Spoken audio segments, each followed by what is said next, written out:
اب ہم جنگ نہیں کریں گے، اور فدق جو ہے وہ رسول خدا کو ایسے ہی دے دیا بغیر جنگ کے، کہ یہ سب باغ فدق کی ساری جو املاک ہیں یہ آپ رکھ لیجیے۔ اب وہ کیا ہے؟ مال غنیمت نہیں ہے، وہ ہے انفال۔ اب اس پہ کسی کا حق نہیں ہے، صرف رسول خدا صلی اللہ علیہ وسلم کا حق۔ وہ جو ہے نا سارے مجمع کی میرے ساتھ۔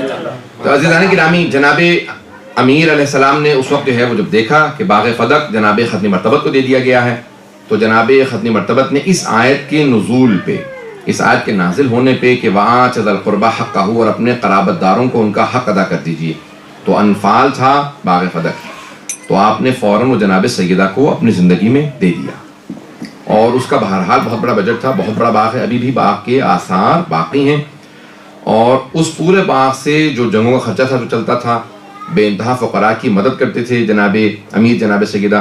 جناب سیدہ نے جناب امیر سے کہا کہ وہاں پہ میری طرف سے نوکر چاکر وہاں پہ رکھ دیجئے جو کہ اس کی باغ کی دیکھ بھال کرتے رہیں، اور اس کے بہرحال کام باغ کے بہت زیادہ ہوتے ہیں۔ تو جناب گرامی وہاں پہ مولا نے اپنے ملازم رکھے، کام ہونے لگا، وقت گزرتا رہا، جناب ختنی مرتبت کا 11 ہجری میں وصال ہوا، اور اس کے بعد اب پھر باغ فدق کا مسئلہ فوراً چھڑا۔ جیسے ہی صحیح بخاری کے اندر الفاظ یہ ہیں کہ جیسے ہی جناب ختنی مرتبت کے بعد خلافت پہلے خلیفہ کے ہاتھوں میں چلی گئی، تو اس نے فوراً وہاں سے کہا کہ باغ فدق سے ملازمین کو ہٹا دیا جائے جناب امیر علیہ السلام کے، میرے جو کارندے ہیں وہ وہاں چلے جائیں اور وہاں پہ وہ کام کریں اور اس کے اوپر قبضہ کر لیں، اور آئندہ جو بھی اس کی انکم ہوگی، جو آمدن ہوگی اس کی، وہ حکومت کے کھاتے میں آئے گی، مجھے ملے گی، اور جناب امیر علیہ السلام کو جناب سیدہ کو محروم کر دیا جائے۔ بس یہ سننا تھا۔ بی بی نے فوراً کسی کو بھیجا کہ کیا بات ہے، تم نے میرے ملازموں کو وہاں سے کیوں ہٹایا ہے اور یہ باغ فدق پہ تم نے قبضہ کر لیا؟ تو انہوں نے پیغام بھیجا کہ نہیں، آپ کا نہیں ہے، یہ پیغمبر اسلام نے مجھ سے کہا تھا کہ یہ میں لے سکتا ہوں۔ بس پھر بی بی نے سب کو جمع کیا، اور پھر باقاعدہ ایک خواتین کا جھرمٹ، قریش کی جو جتنی بھی وہ بنی ہاشم کی خواتین تھیں، قریش کی جتنی بھی مسلمان خواتین تھیں، سب کو جمع کیا، کہا کہ میں اپنا حق مانگنے کے لیے جانا چاہتی ہوں۔ عزیزان گرامی، ابھی میں نے پوری تمہید باندھی، اس سے میں آگے بڑھنا چاہتا ہوں کہ یہاں جناب سیدہ سلام اللہ علیہ نے سب کو جمع کیا، اور اب بحثیں یہاں پہ ایک تو ہے فے یا انفال کی، انفال یا فے، یہ دو اصطلاحات قرآن کے اندر، کہ وہ صحابہ کا نہیں ہے، صرف رسول خدا کا ہے، اور پیغمبر اسلام نے جناب سیدہ کو دے دیا۔ جناب سیدہ نے ساری مستورات کو جمع کیا اور چلنے لگی۔ مورخین نے واقعے کو سب نے لکھا، شیعہ سنی سب مورخین نے لکھا کہ جناب سیدہ نے اپنی جو ابا تھی وہ سر پہ لی اور فوراً سب کو جمع کیا، ساری چاروں طرف مستورات ہیں، سب سے کہا میرے ساتھ چلو، میں جا کے مطالبہ کرنا چاہتی ہوں۔ اس سے پہلے کہ میں بات کو آگے بڑھاؤں، یہاں پہ روک کے ابن ابی الحدید معتزلی، نام سن رکھا ہوگا آپ لوگوں نے، جنہوں نے نہج البلاغہ کی شرح لکھی ہے، شرح نہج البلاغہ 20 جلدوں میں لکھی ہے، اور ان کے استاد تھے، وہ کہتے ہیں میں نے اپنے استاد سے سوال کیا ابن ابی الحدید معتزلی نے کہ کیا ایسا مسئلہ تھا کہ پہلے خلیفہ نے بی بی کو فدق کا مطالبہ کرنے کے باوجود بھی باغ فدق واپس نہیں کیا، ایسا کیا مسئلہ تھا؟ تو انہوں نے کہا کہ دیکھو میں تمہیں ایک واقعہ سناتا ہوں، اس سے بات آسان ہو جائے گی سمجھنا۔ کہا کیا تھا؟ کہا کہ ایک کلاس روم میں کئی بچے بیٹھے ہوئے تھے، تو استاد نے ایک بچے سے کہا کہو الف، بچے نے الف نہیں کہا، پھر دوبارہ کہا کہو الف، 3-4 مرتبہ دہرایا، بچے نے الف نہیں کہا۔ اس استاد نے جو ہے وہ پرانا زمانہ تھا، مارنے کی اجازت تھی، بچے کو ایک باقاعدہ تھپڑ رسید کیا، کہا کہ بھئی تم اتنے نالائق ہو، تمہیں الف تک نہیں آتا، یہ کہا اور آگے بڑھ گیا۔ اس بچے کے ساتھ اور بچہ بیٹھا تھا، اس نے سوال کیا، اس نے کہا واقعا تم اتنے نالائق ہو، تمہیں الف تک نہیں کہنا آتا؟ اس نے کہا ایسی بات نہیں ہے، مجھے الف کہنا آتا ہے، اس کے بعد پھر میں جانتا ہوں کہ با ہے، ثا ہے، جیم، ہا، خا، عربی کے وہ استاد تھے، کہ یہ مجھے دال تک سارے حروف آتے ہیں لیکن دال کے بعد کے حروف نہیں آتے۔ کہا تو تم نے الف کیوں نہیں کہا؟ کہا اگر میں الف کہہ دیتا تو وہ مجھے یہ تک لے کے جاتا، پتہ نہیں توجہ ہے یا نہیں، کہ اگر میں الف کہہ دیتا نا تو پھر مجھے یہ تک جانا پڑتا، لیکن میں نے کہا میں الف ہی کو نہیں مانوں گا تاکہ بے کی نوبت نہ آئے، نہ بے کی نوبت آئے گی، نہ یہ پھر یہ کی نوبت آئے گی، کہ میں الف پہ رک گیا۔ عزیزان گرامی، ابن ابی الحدید معتزلی کہتا ہے کہ اس کے استاد نے کہا کہ جناب سیدہ نے اگر مطالبہ کیا نا فدق کا، اور پہلا خلیفہ کہہ دیتا کہ ہاں میں مانتا ہوں یہ آپ کا ہے، ہم نے غصب کیا تھا، تو عزیزان گرامی وہ کہتا ہے کہ یہاں پہ بات رکنے والی نہیں تھی، یہ بات شروع یہاں سے ہو رہی تھی، کہ جناب سیدہ نے صرف فدق کا مطالبہ نہیں کیا تھا، اگر کہہ دیتے کہ حسنین کے صدقے میں ہمیں دے دیجئے تو بی بی ویسے ہی صدقہ اتار دیتی۔ کا مسئلہ فدق کا نہیں تھا، جانتے تھے کہ یہاں سے شروع ہو رہا ہے، معاملہ شروع ہوگا، خلافت تک جائے گا، سارے معاملات کھلتے چلے جائیں گے، پہلی بات کو نہ مانو تاکہ آخری بات کی نوبت نہ آئے۔ بات واضح ہوئی ہے عزیزان کرام؟ اس لیے ہم نے پہلی ہی بات کو نہیں ماننا تاکہ پھر آخری بات کی نوبت نہ آئے۔ اب کیا مسئلہ ہوا؟ جناب سیدہ نے کہا نہیں، میں تاریخ میں ایسا نہ ہو کہ کوئی یہ کہہ دے جناب سیدہ نے مطالبہ نہیں کیا تھا، کہا کہ نہیں، میں تاریخ کے اوراق پہ یہ مقدمہ درج کروانا چاہتی ہوں۔ اب میں اس پورے مقدمے کو، خطبے کے چند جملوں کو پیش کرنا چاہوں گا آپ کے سامنے۔ یہ ساری میں نے تمہید باندھی ہے۔ اب آئی ہیں جناب سیدہ، دربار میں برقع لے رکھا ہے، چاروں طرف مستورات ہیں، بی بی نے سر پہ ایک عبا ہے، ہاتھ میں اپنے بابا کا عصا ہے، اور بی بی چلتے ہوئے آئی ہیں کہ ایک مرتبہ مسجد نبوی کے اندر اب اس پورے مقدمے کو پیش کریں۔ اور آنے کے بعد بی بی نے کہا کہ قرآن کے اندر، بی بی نے پہلے حمد باری تعالیٰ بجا لائیں اور کہا کہ تمام تعریفیں اللہ کے لیے ہیں، اور الحمدللہ علی ما الہما، اور اس خداوند متعال کی تمام تعریفیں کہ جس نے ہر چیز ہم پہ الہام کی ہے، وہی ہم پہ بھیجی ہے، جتنی نعمتیں اس نے آل محمد کو عطا کی ہیں کسی کو عطا نہیں کی ہیں۔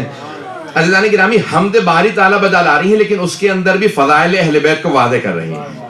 عزیزان گرامی، وہاں پہ بی بی نے ایک مقدمہ پیش کیا اور اس کے بعد کہا کہ اس خداوند متعال نے، جب ہر طرف ظلمت تھی، تاریکی تھی، چاروں طرف کفر ہی کفر تھا، شرک ہی شرک تھا، اس خداوند متعال نے میرے بابا کا انتخاب کیا، کہا اے محمد جاؤ جا کے میری توحید کا دنیا کے اندر پرچار کر دو، سب کو تعارف کروا دو کہ میں کون ہوں۔ کہا کہ اس تاریکی کے اندر ایک نور نمودار ہوا، اس نور کا نام محمد مصطفیٰ تھا، حبیب خدا تھا۔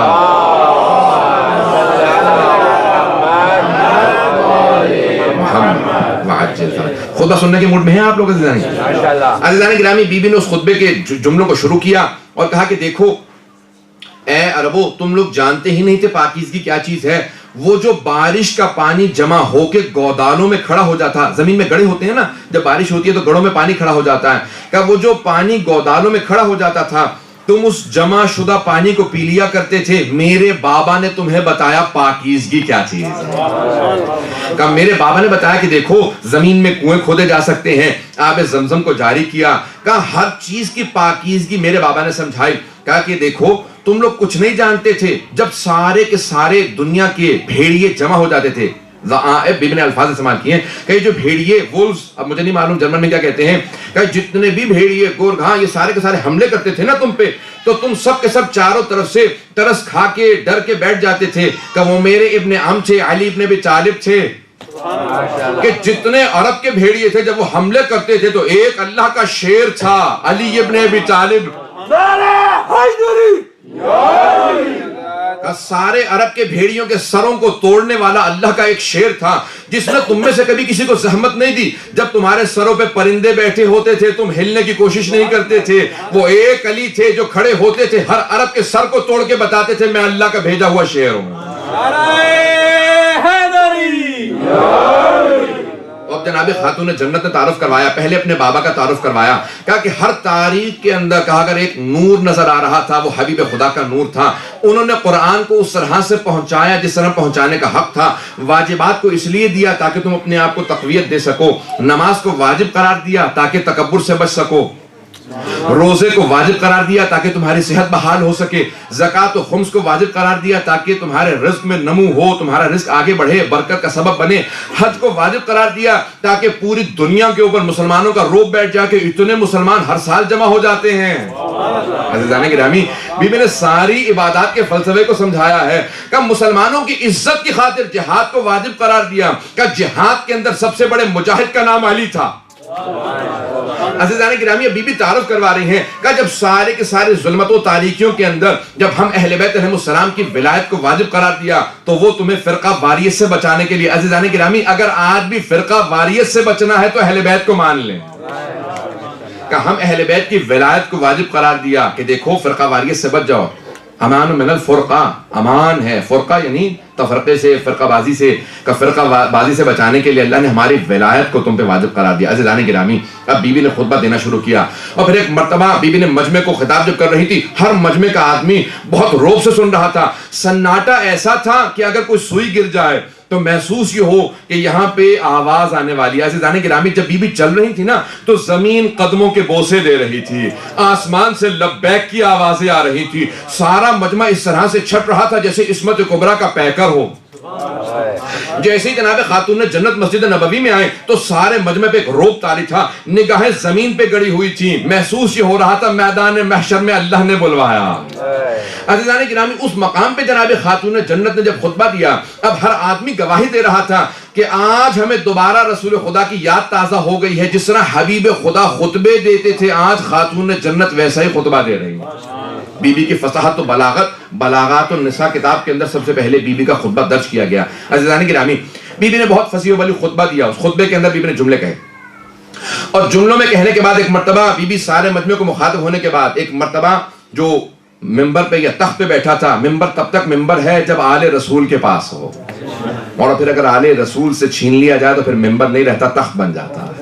عزیزان گرامی، بی بی نے فوراً تخت کی طرف رخ کیا اور ایک مرتبہ مخاطب ہو گیا، یبن ابی قحافہ۔ عزیزان گرامی، عجیب انداز ہے، 18 برس کا سن ہے بی بی کا، لیکن خطبے کا انداز یہ ہے کہ کائنات کی ملکہ کلام کر رہی ہے۔ کہ یبن ابی قحافہ، اے ابو قحافہ کے بیٹے، جیتا بشیء فریہ، کیا تو اسلام کے اندر نئی بدعت کو لے کے آیا ہے؟ کیا ترث ابوک ولا ارث ابی، کیا تو اپنے باپ کا وارث ہے، میں اپنے بابا کے وارث نہیں ہو سکتی؟ اللہ اکبر، بی بی کا کیسا انداز ہے۔ اور فوراً بی بی نے خطبہ شروع کیا۔ بی بی نے کہا، دیکھ، ہر انسان اپنے ماں باپ کا وارث ہوتا ہے، کہ میں اپنے بابا کی وارث ہوں۔ تو بی بی نے میراث کا مقدمہ کیا، دوسرا بی بی نے انفال اور فے کا مقدمہ کیا، تیسرے بی بی نے خمس کا، کہا کہ کسی ایک کو بھی رد کرے تو باقی دونوں باقی ہیں۔ عزیزان گرامی، بی بی نے سارے کے سارے مقدمے دائر کر دیے، پتہ نہیں میں واضح کر پایا ہوں یا نہیں، کہ اگر خمس کو مانتا ہے تو میں رسول خدا کی قریبی ترین ہوں، قرابت دار ہوں، اگر فے اور انفال کو مانتا ہے تو رسول خدا نے اپنی زندگی میں مجھے دے دیا باقی فدق، اور تیسرے اگر میراث کو مانتا ہے تو اپنے بابا کی صرف میں ایک وارث ہوں، اگر اور بیٹیاں ہوتی تو وہ بھی کہتی کہ ہم بھی موجود ہیں۔ عزیزان گرامی، کسی اور کا نہ بولنا اس بات کی علامت ہے کہ جناب خاتون جنت صرف ایک ہی وارث تھی۔ صلوات پڑھیں محمد والے محمد۔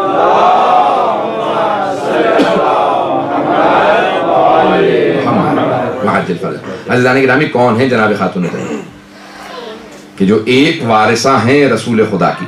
اب انہوں نے یہ سب چیزیں آپ کے سامنے پیش کی، ساری دنیا کے سامنے قیامت تک کے لیے درج کیا جائے کہ یہ 3 مقدمے ہیں۔ اب فوراً اس نے کہا کہ نہیں، رسول خدا نے مجھ سے کہا تھا کہ ہمارا کوئی وارث نہیں ہوتا۔ بی بی نے فوراً کہا اچھا، میرے بابا نے کہا تھا۔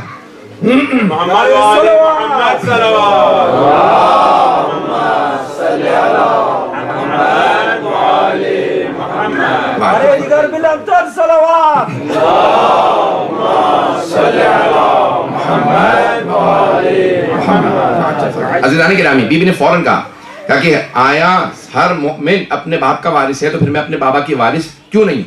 کیونکہ آپ کے بابا نے مجھ سے کہا تھا کہ نحن معاشر الانبیاء لا نرث ولا نورث یا نورث، ہم قوم انبیاء نہ کسی کے وارث ہوتے ہیں نہ ہمارا کوئی وارث ہوتا۔ توجہ ہے میں کہ میرے ساتھ؟ اب اس نے جواب یہ دیا، کہا کہ نہ ہم کسی کے وارث ہوتے ہیں، نہ نبی کسی کا وارث ہوتا ہے اور نہ ہی نبی کا کوئی وارث ہوتا ہے۔ بی بی نے کہا کہ تو ہر بات پہ مجھ سے گواہ مانگتا ہے، تو ہر بات پہ کہتا ہے کہ گواہ لے کے آئیے، یہ آپ کی میراث ہے، گواہ لائیے، یہ آپ کا ہے، گواہ لائیے، مکان آپ کا ہے، گواہ لائیے۔ بی بی نے کہا تو یہ بتا، یہ جو ابھی تو نے میرے بابا سے منسوب حدیث کہی ہے، تیرے پاس کوئی گواہ ہے؟ اس نے کہا نہیں، میرے پاس کوئی گواہ نہیں، مجھے رسول خدا نے تنہائی میں کہا تھا۔ پتہ نہیں بات پہنچ رہی ہے کہ نہیں پہنچ رہی ہے؟ عزیزان گرامی، میری کئی مرتبہ بحث ہوئی، میں نے بہت سے لوگوں سے پیش کیا اس بات کو، کہا کہ نہیں وہ اپنی جگہ پہ صحیح تھے، بی بی اپنی جگہ پہ صحیح تھی۔ میں کیوں؟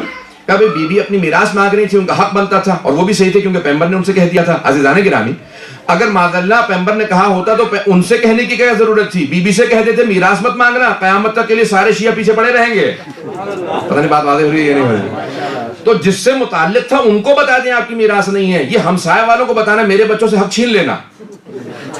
یہ نہیں سوچتے کہ پیغمبر پہ حق جا رہا ہے، یہ کہنا کہ تم حق چھین لینا اور ان سے نہیں بتا رہے کہ حق مت مانگیے گا۔ تو کہا کہ نہیں، مجھ سے پیغمبر نے کہا تھا، بی بی نے کہا کوئی گواہ لے کیا۔ عزیزان گرامی، اس نے کہا میرے پاس کوئی گواہ نہیں ہے، رسول خدا نے تنہائی میں کہا تھا۔ تو ایک خاتون بولی بابا جان تنہا نہیں تھے، میں بھی پردے میں بیٹھی ہوئی تھی، میں نے سنا تھا۔ عزیزان گرامی، جس نے گواہی پیش کی، توجہ کیجیے گا، سارے مجمع کی توجہ ہو، جس نے گواہی پیش کی اسی نے کل اپنے باپ کے مرنے پہ کہا میرے بابا کو میرے گھر میں دفنا دو۔ کہا یہ رسول خدا کا گھر ہے، آپ کا نہیں۔ کہا میری میراث ہے۔ جو جناب سیدہ کی میراث کا انکار کرتے اپنی میراث کیسے مانگے؟ پتہ نہیں بات واضح ہے یا نہیں ہے؟ عزیزان گرامی کہا کہ میری میراث میں میرے بابا کو دفنا دو. کہا کہ تم نے تو کہا تھا بابا جان انبیاء کا کوئی وارث نہیں ہوتا. یہ آپ نے بالکل صحیح کہا, میں سن رہی تھی. عزیزان گرامی پھر اپنی میراث مانگنے کا حق نہیں رہتا. میں بہت آپ کے سامنے تفصیل سے پیش کر رہا ہوں, مقدمے کو سنتے جائیے گا. تو عزیزان گرامی جناب سیدہ نے کہا کہ تو گواہ لے کے آ. کہا کہ نہیں, گواہ آپ لے کے آئیے کیونکہ باغ فدق آپ مجھ سے مانگ رہی. بی بی نے کہا میں مانگ نہیں رہی ہوں, باغ فدق میرے پاس تھا, تو نے میرے ملازموں کو ہٹایا. توجہ کیجئے گا عزیزان گرامی, پوری دنیا میں قانون ہے, اسلام سے لیا گیا, برطانیہ نے دیا ہے. the law of possession اسے کہتے ہیں, قانون قاعدۃ الید عربی میں کہا جاتا ہے, یعنی قبضہ جسے کہتے ہیں کہ جو چیز جس کے قبضے میں ہوتی ہے وہ اسی کی ہے. یہ امامہ میرے سر پہ ہے. اگر کوئی آدمی کہے یہ امامہ میرا نہیں ہے اس کا ہے, تو مجھے گواہ کی ضرورت نہیں ہے.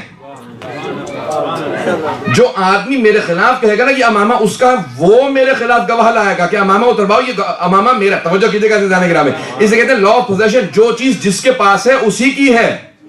دوسرا جو مقدمہ دائر کرے گا وہ گواہ لے کے آئے. بی بی نے کہا میرے نوکر ملازم وہاں کام کرتے ہیں, اگر تو کہتا کہ تیرا ہے تو تو گواہ لے کے آ, مجھ سے کیوں گواہ مانگتا ہے؟ اب تک ہمارے وہاں پہ نوکر کام کرتے رہے, 4 سال سے لوگ کام کر رہے ہیں, تو آج کہہ رہا کہ تیرا, تو تو گواہ لے کے آ. توجہ کیجئے عزیزان گرامی. تو اسے کہا نہیں میرے پاس گواہ نہیں, ہم نے قبضہ کر لیا, اب آپ گواہ پیش کیجئے. بی بی نے کہا کہ میں قرآن سے, میں تو بتا رہی ہوں کہ میں قرآن کے اندر آیا کہ اولو الارحام بعضهم بعض, یہ جتنے بھی رحم والے ہیں یعنی جتنے بھی خونی رشتہ دار ہیں وہ وارث ہوتے ہیں. کہ قرآن کی آیت ہے, میں قرآن سے تجھے دلیل پیش کر رہی ہوں. کہ نہیں لیکن حدیث موجود ہے رسول خدا کی کہ ہمارا کوئی وارث نہیں. بی بی نے کہا تو کیسا مسلمان ہے, میں آیت پیش کرتی ہوں تو اپنے پاس سے بنا کے حدیث لے آتا ہے. توجہ توجہ توجہ عزیزان گرامی, بی بی نے کہا میں آیت پیش کر رہی ہوں. کہا کہ نہیں میں اس مقام پہ تسلیم نہیں کر سکتا کیونکہ یہاں پہ ایکسیپشنل کیس ہے. توجہ کیجئے گا عزیزان گرامی. بی بی نے کہا کہ اچھا تو کہتا ہے کہ میرے بابا نے فرمایا, میں نہیں مان سکتی. کیوں؟ کیونکہ قرآن میرے بابا پہ نازل ہوا تھا, اور یہ حدیث جو تو نے ابھی گھڑ کے پیش کی ہے یہ قرآن کی مخالفت کر رہی ہے. توجہ توجہ توجہ, کہ قرآن کی مخالفت پیش کر رہی ہے. تو ایسا ہو ہی نہیں سکتا کہ میرے بابا قرآن کے برخلاف کوئی بات کہہ دیں. کہ میں تجھے قرآن سے آیات پیش کرتی ہوں جہاں وارث بھی نبی ہے, جس کا وارث ہے وہ بھی نبی ہے. وارثا سلیمان و داؤد, قرآن کی آیت ہے کہ سلیمان داؤد کے وارث بنے. کہ داؤد نبی, سلیمان نبی, کہ جو وارث ہے وہ بھی نبی ہے, جس کا وارث ہے وہ بھی نبی ہے. پتہ نہیں بات پہنچا پایا ہوں یا نہیں. جناب داؤد نبی ہیں, جناب سلیمان نبی, دونوں باپ بیٹا ہیں. جناب داؤد والد ہیں, جناب سلیمان بیٹے ہیں. تو کہتا ہے انبیاء کا کوئی وارث نہیں, یہ قرآن کی آیت ہے. اب جیسے آپ خاموش, پورا مجمع خاموش تھا وہاں پہ. بی بی نے کہا دوسری آیت سن. جناب زکریا دعا مانگ رہے ہیں جناب یحییٰ کے لیے, اور کہتے ہیں رب ہب لی من لدنک, پروردگارا اپنے پاس سے مجھے ایک وارث عنایت فرما, یرثنی و یرث من آل یعقوب. توجہ توجہ توجہ, کہا کہ پروردگارہ جو میرا بھی وارث ہو اور ساری آل یعقوب کا وارث ہو. جناب یعقوب نبی, جو جناب اسحاق کے بیٹے ہیں وہ نبی, جناب یعقوب, جناب یوسف نبی. کہ یہ سارے انبیاء تھے. یہ جناب یحییٰ ان کے بیٹے ہیں وہ بھی نبی, جناب زکریا نبی, جناب یعقوب نبی. کہ تو کہتا ہے انبیاء کا وارث نہیں, یہ سارے انبیاء کا وارث. عزیزان گرامی اس نے کہا کہ نہیں کوئی اور دلیل پیش کیجئے. بی بی نے کہا اچھا اگر تجھے گواہ چاہیے تو میں گواہ لے کے آتی ہوں. کہ گواہ کون ہے آپ کا, گواہ لے کے آئیے. اب سارے خاموش ہو کر سر جھکانے لگے کہ کہیں ایسا نہ ہمیں گواہ بناتے. حکومت سے ٹکر لینا بہت مشکل کام ہے. عزیزان گرامی آج بھی لوگ کہتے ہیں کہ خاموش رہو, اپنے بچوں سے کہہ دیتے ہیں رشتہ داروں سے بیٹا خاموش رہو, حکومت کے خلاف مت بولنا, حکومت سے کون ٹکر لے گا. بی بی نے ایک مرتبہ اپنے سر کو اٹھایا, کہ گواہ پیش کروں. کہ ہاں گواہ پیش کیجئے. کہ ام ایمن میری گواہ ہے. جناب ام ایمن کے لیے کہا کہ یہ میری گواہ ہے. کہنے یہ خاتون ہے, ان کی گواہی آدھی ہے. جناب ام ایمن کھڑی ہو گئی. کہ تم نے سنا نہیں تھا پیغمبر نے کہا تھا ام ایمن میری ولادت کی گواہ ہے, اگر یہ گواہی دے تو گواہی آدھی نہیں پوری ہے. نعرہ صلوات, اللہم صلی علی محمد و آل محمد. بس یہ کہنا چاہا کہ نہیں مجھے تسلیم نہیں ہے. بی بی نے فوراً اشارہ کیا. بی بی نے کہا کہ دیکھ پھر میرے شوہر علی بن ابی طالب میرے گواہ ہیں. کہا نہیں شوہر کی گواہی بیوی کے حق میں قبول نہیں ہے. بی بی نے کہا تیرے پاس کوئی آیت یا حدیث ہے کہ شوہر کی گواہی قبول نہیں ہے؟ کہا شوہر کی گواہی کیوں قبول نہیں ہے, علی عادل ہیں, مرد ہیں. کہا کہ نہیں یہ شوہر ہیں. کہا ٹھیک ہے حسنین میرے گواہ ہیں. کہا یہ نابالغ ہیں. کہا رسول خدا نے جوانان جنت کا سردار بناتے ہوئے یہ نہیں سوچا یہ نابالغ ہے. جب انہوں نے کہا کہ الحسن والحسین سیدہ شباب اہل الجنہ، جب انہوں نے کہا کہ جوانان جنت کے سردار ہیں، انہیں خیال نہیں ہے کہ ابھی نابالغ ہیں، جب بالغ ہوں گے شہادت ہوگی تب جا کے بنیں گے، انہوں نے کہا ابھی ہیں۔ جب ابھی سردار ہیں تو پھر گواہ کیوں نہیں ہیں؟ عزیزان گرامی، یہ بی بی کا مقدمہ ہے، جناب خاتون جنت ہے۔ بی بی نے کہا یہ دونوں میرے گواہ ہیں، تاکہ مجھے آپ کی گواہیاں قبول نہیں ہے۔ بی بی نے ایک جواب دیا، بی بی نے کہا پھر گواہ رہے، میں سارے مجمع کو گواہ بنا کے کہتی ہوں، میں اسی مقدمے کو روز قیامت دوبارہ پیش کروں گی، اور اس وقت مقدمہ خود خدا کی بارگاہ میں ہوگا، والزعیم محمد، اور میرے بابا میرا مقدمہ لڑنے والے ہوں گے، تو بتا تو کہاں کھڑا ہوگا؟ اللہ اکبر۔ یہ جناب خاتون جنت، یہ خاتون جنت کلام کر رہی ہیں۔ عزیزان گرامی، اس انداز سے بیوی نے مقدمے کو پیش کیا، ہر آنکھ میں آنسو تھا، ہر افراد، ہر آدمی وہاں پہ لرز رہا تھا۔ عزیزان گرامی، آنکھوں میں آنسو تھے، پاؤں لرز رہے تھے، کسی کے اندر جرت نہیں تھی کلام کر سکے۔ جب بیوی ہم کلام ہوتی تھی خود وہ خاموش ہو جاتا تھا، اس کی جرت نہیں تھی کہ راستہ روک دے۔